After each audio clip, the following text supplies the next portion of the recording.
Suatu hari Abu Bakar As-Siddiq radhiyallahu taala anhu dilewati oleh seekor burung. Kemudian burung tersebut hinggap di pepohonan.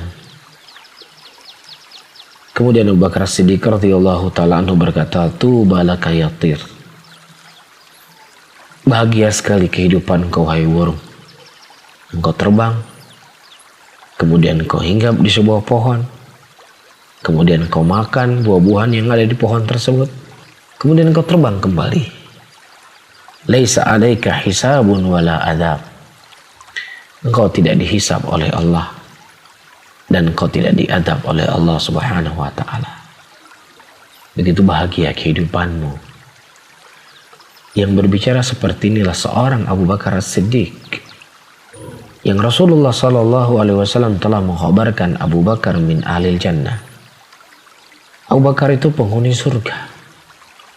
Kenapa kalimat-kalimat seperti ini terucap dari mulut beliau?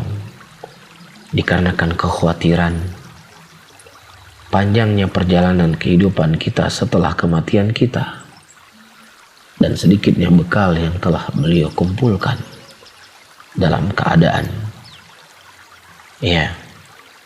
harta, nyawa dan darah beliau korbankan untuk agama Allah Subhanahu wa taala. والسابقون الأولون من المهاجرين والأنصار والذين اتبعوهم بإحسان رضي الله عنهم ورضوا عنه. STA TV Media Syiar Islam.